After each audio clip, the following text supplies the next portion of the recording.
마태복음 24장 19절 우아이데 타이스 엔 가스트리 에쿠사이스 카이 타이스 셀라주사이스 엔 에케이나이스 타이스 헤메라이스.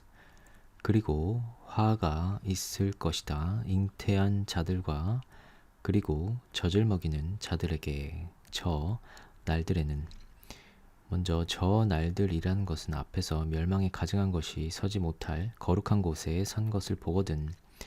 그러면 종말이 올 것이다, 심판이 올 것이다. 그 날에 화가 있을 것이다, 우아이. 그런데 누구에게 있을 것이냐면 타이스, 관사와 분사로 설명을 해주고 있는데 여성형으로 지금 쓰여 있습니다. 에쿠사이스는 에코, 가지다. 그런데 무엇을 가지냐 하면 목적어는 없는데 엔 가스트리 엔, 그리고 가스 테이르는 테입니다. 여성의 자궁.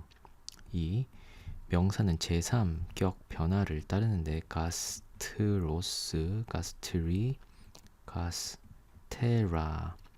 복수 형태는 가스테레스, 가스테론, 그리고 가스트라신, 가스테라스 이렇게 변화를 합니다. 태 안에 가지고 있는, 즉 잉태한 여성들, 여자들, 그리고 또 누구에게냐면 젖을 먹이는 자들, 엄마들 이야기입니다. 아기를 가지고 있는, 어린아이를 가지고 있는 저 날들에는 화가 있을 것이다.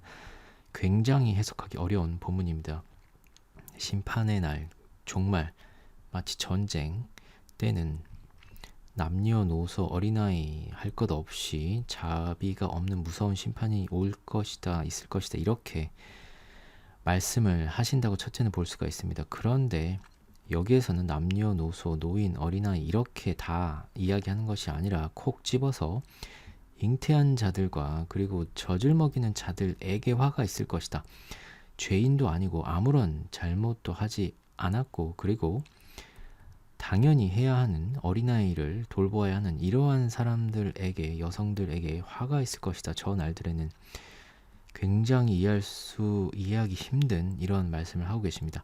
앞절에서 에피스트레포로 뒤돌아보지 말아라, 마치 롯의 철을 연상시키는, 사도행전에서는 주께로 돌아갔다라는 말씀을 했을 때 에피스트레포라는 단어가 쓰였습니다. 즉 롯의 처 역시도 죄인이 아니었습니다. 롯과 함께 있는 소돔과 고모라 사람들과는 다른 그런 사람이었는데, 아내였는데 뒤를 돌아다 본 재물의 마음이 에피스트레포 되어서, 그리고 지금 이 젖을 먹이고 잉태한 이 여성들의 경우는 하나님이 아니라 아이에게 관심을, 마음을 쏟아야만 하기 때문에 마치 아브라함이 이삭에게 마음을 쏟아서 결국 하나님께서는 창세기에서 이삭을 번제로 바치라라는 명령을 내리셨던 것처럼 이들이 아이, 하나님보다, 예수님보다도 아이에게 더